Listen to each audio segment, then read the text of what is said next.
Quando pensamos em igreja, em servos de Deus, imaginamos pessoas de paz.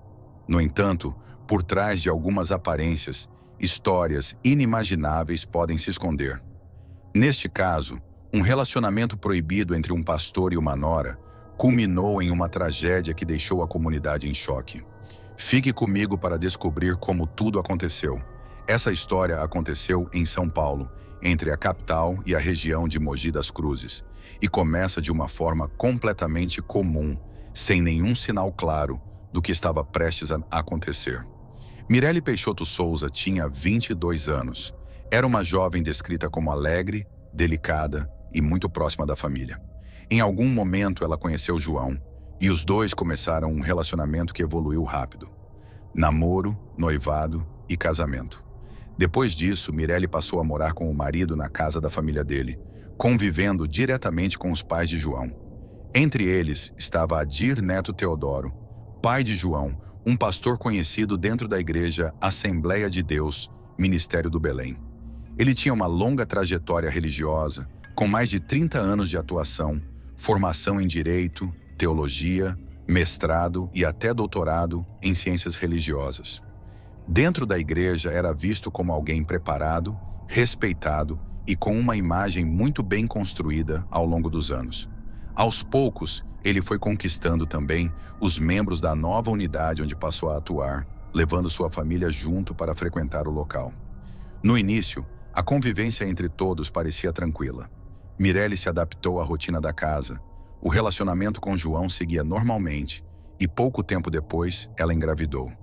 O nascimento da filha trouxe ainda mais responsabilidade para o casal, mas também marcou o começo de uma fase diferente. Com o passar dos meses, a relação entre Mirelle e João começou a se desgastar.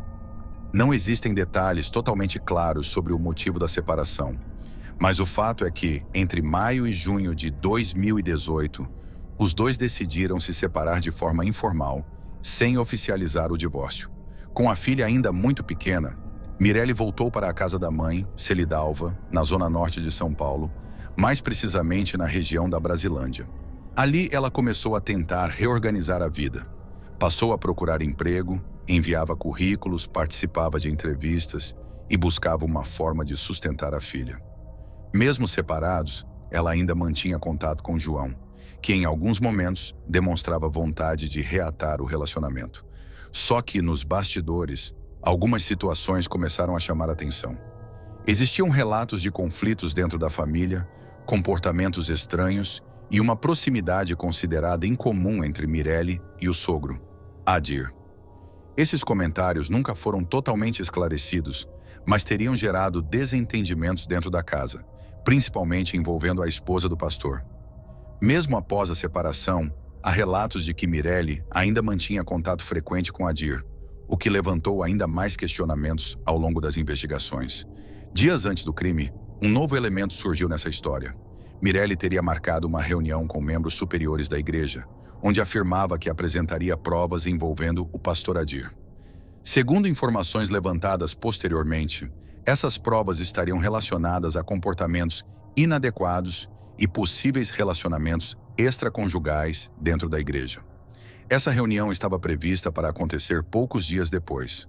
No dia 15 de janeiro de 2019, Mirelle disse à mãe que havia conseguido uma entrevista de emprego no bairro do Tatuapé. Ela explicou que, caso fosse aprovada, poderia precisar permanecer até 2 dias fora para um treinamento. Naquela manhã, por volta das 10 horas, ela saiu de casa, deixando a filha sob os cuidados da avó, e seguiu para esse compromisso utilizando um carro de aplicativo. Por volta do meio-dia, Celidalva recebeu uma mensagem da filha. Era apenas uma foto, a imagem de uma comanda de restaurante. Não havia explicação, não tinha legenda, nada que indicasse o motivo daquele envio.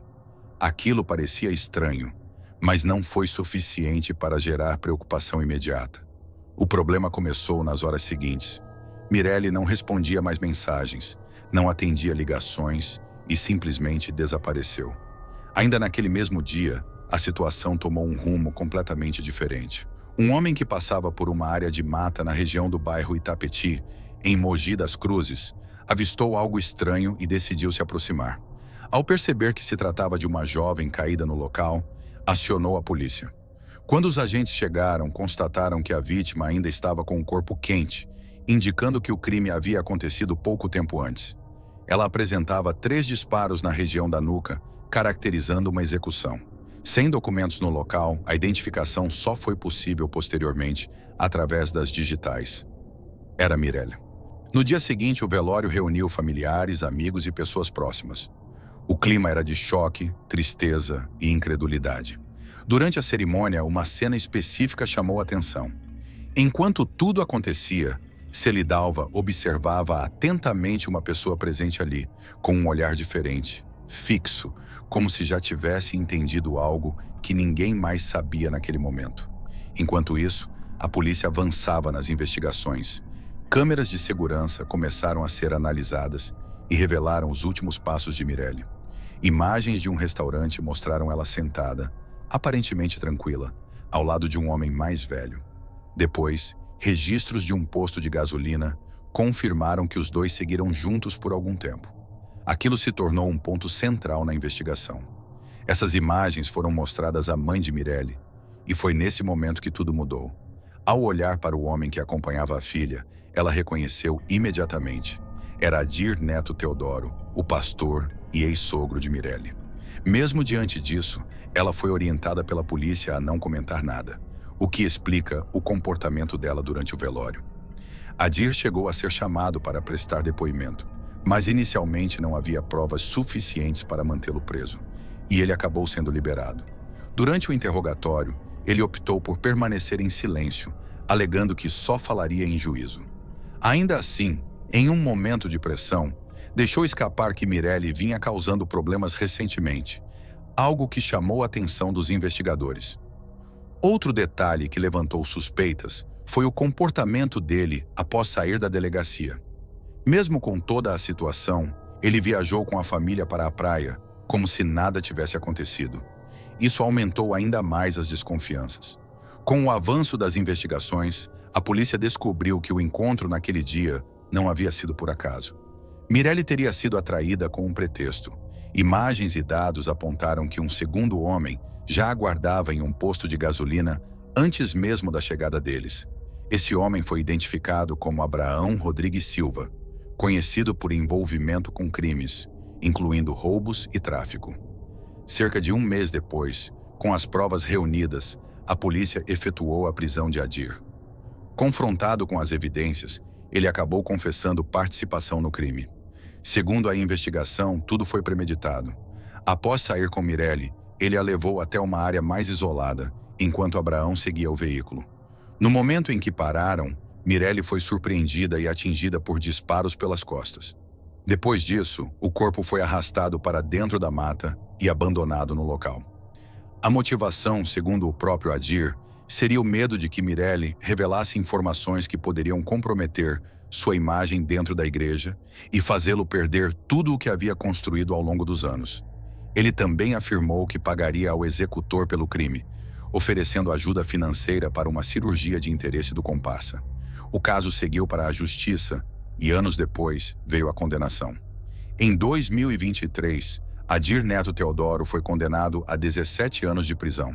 Já Abraão, apontado como o autor dos disparos, desapareceu após o crime e por muito tempo foi considerado foragido, sem confirmação oficial sobre sua captura. No fim, o que mais impacta nessa história não é apenas o crime em si, mas toda a sequência de acontecimentos. Uma rotina aparentemente comum, um encontro que parecia normal, uma mensagem sem explicação enviada no meio do dia. E horas depois, tudo termina em uma execução brutal. E no meio de tudo isso, uma cena que resume bem o caso. Um velório cheio de pessoas tentando entender o que aconteceu, enquanto a mãe da vítima, em silêncio, já começava a ligar todas as peças e perceber que a resposta estava muito mais perto do que todos imaginavam.